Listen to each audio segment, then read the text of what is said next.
right? If you go to the site, it'll be there. But like, she's basically energy absorption. She's power projection, right? She's concussive force, all that with enhanced durability. Like we saw her get down. We saw a couple of really good fights. Like she went at A Train. Who do we see? We saw her go at A Train. We saw her, a couple of times against Deep.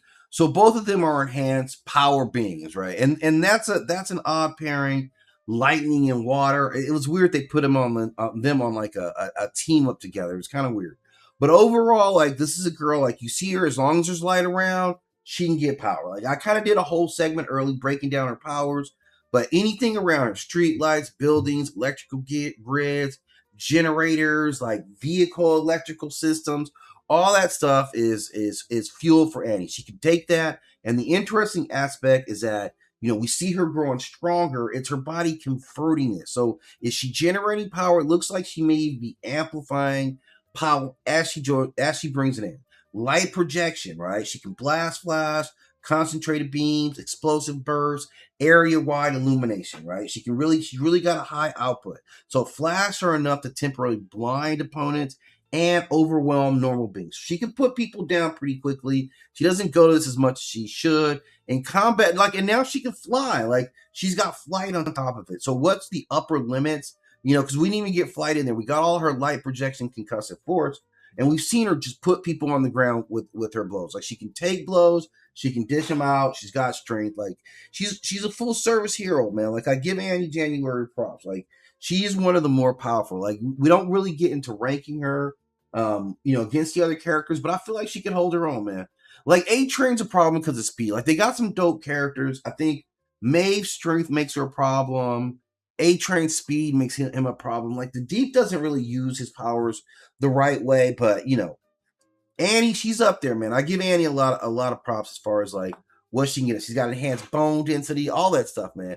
It'll be interesting to see if they were doing the story, if her and Huey's baby would manifest, because Compound V, Compound V is in his system. Like, you're never free of it, right?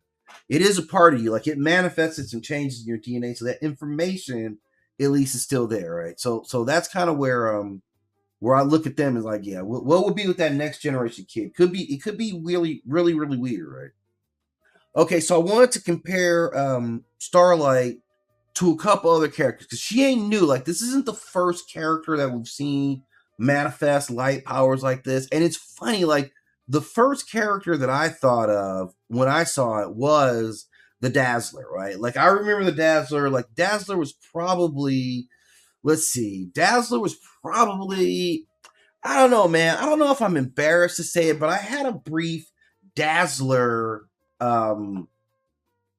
run. I don't know how many Dazzler comic books I actually had, but I had a few, man.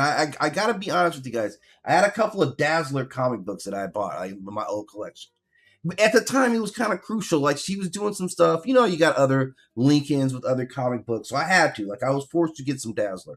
But I'm not gonna run from it. She's one of those interesting characters who is, again, light powered, but hers is also with sound. Like, that's where the Dazzler is different than everyone else. While Annie is taking on, like, absorbing electricity, I believe the Dazzler's thing was sound. Like, she's a performer, so I don't know if it was just like, yeah, sounds different. She flashing lights, laser beams, energy blast, holographic projections, massive visual displays. Like Starlight, her powers are built around spectacle. Let's see. So yeah, she's known as a singer, a celebrity, and she's also a hero.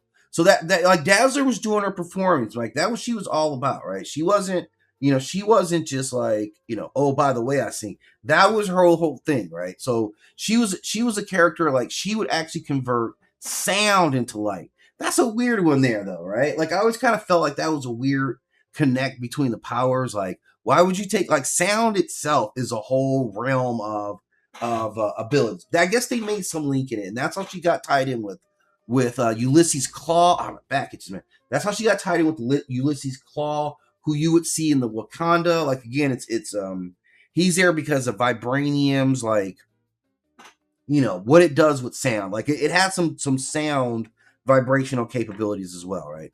So this is where you get Dazzler, and this character, man, Dazzler was out, man. I want to say in the 80s, like she, like I'm gonna look at it. Let me see if I can figure it out here. She was an important character. I'm surprised as far as Marvel goes that this character has been completely buried. Um, when did the Marvel character the Dazzler first get introduced?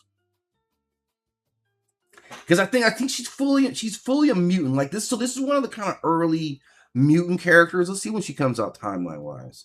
Oh, come on, man. I have time for this, man. I just want to see when she developed, man. This was a. What the hell are you doing? Come on, man. I don't have time for you, man. What's going on?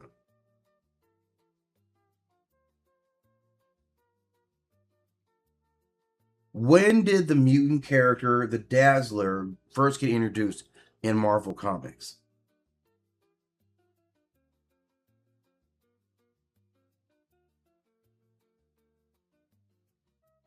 All right, well, I guess, what the hell's my internet? I don't know what's going on, man. My chat GTP isn't working.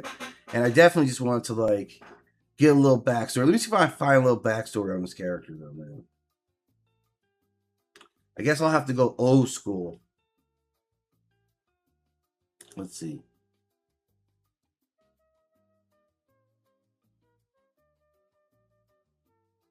Let's see. Dazzler.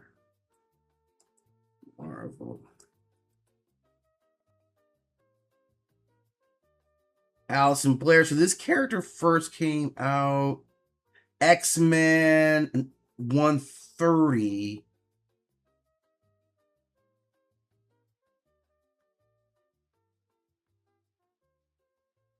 Yeah, so she came out in 1980. Yeah, so this is a character that early on was tied to X-Men. So she's very much a mutant character, right? And it was just a cool character. Like, this is a different time in music. So that 80s kind of vibe in music. And that was her whole thing. Like she would take all the lights and all that and convert that. So the more sound, so she got powered up by the crowds, right? So she would sing, she would dance, and the crowds would power her up, and then she would unleash her power. So like this was a very interesting character. Like I think one of the earlier kind of pure light characters, and I've never seen a sound association like this character. So that was one thing about the Dazzler. She was very different. Then of course we got Starlight, and then we got Dr. Light. Like Dr. Light's been in a couple of versions here, but Dr. Light is also a character that it's a scientific approach. It's the same power, and her ability includes control over photons, electrical radiation, right? Stellar energy. She can make light constructions. She can make energy fields.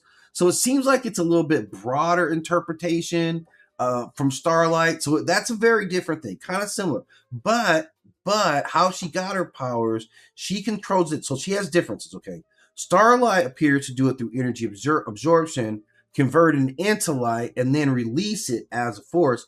Dr. Light manipulates the underlying phenomenon directly. So she is actually controlling the particles. She can bend light, she can create invisibility, she can generate illusions, she can redirect energy attacks, and she can alter what people perceive. So she's got a pretty like full set of powers there that she's able to get down. So a little bit different than what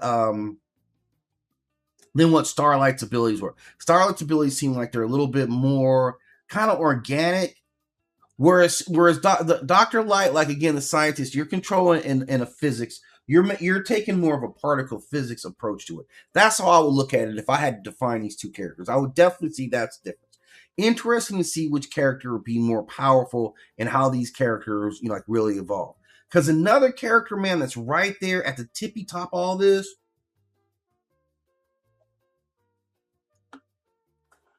Another one of my favorite characters, man, Monica Rambeau, who obviously is like, Captain Marvel. She's like Photon. She's a bunch of stuff, man. I remember when this character first came out, as an Avenger, man. And I was all about this character, right? Because she was cool, man. You know, you didn't see a lot of certain Monica Rambeau, EAU, right? There wasn't a lot of characters like her power set wise, like, and they dropped her in here being extremely powerful right off the bat. Like, she's a very, very powerful character. Her powers chart extremely high in what she's do. She controls visible light because she's the whole spectrum. So she is a little bit more than what Annie does. Like, she's the entire spectrum: visible light, right? Radio waves, microwaves, right? Infrared radiation, ultraviolet radiation. So she's, you know, X-rays, gamma radiation. So she stops behaving like a traditional superhero. She's something else. She's more living light. She's more like a force of nature. She gets all that, and then she can move at, you know, superhuman speeds, right? She's a whole different gambit of power.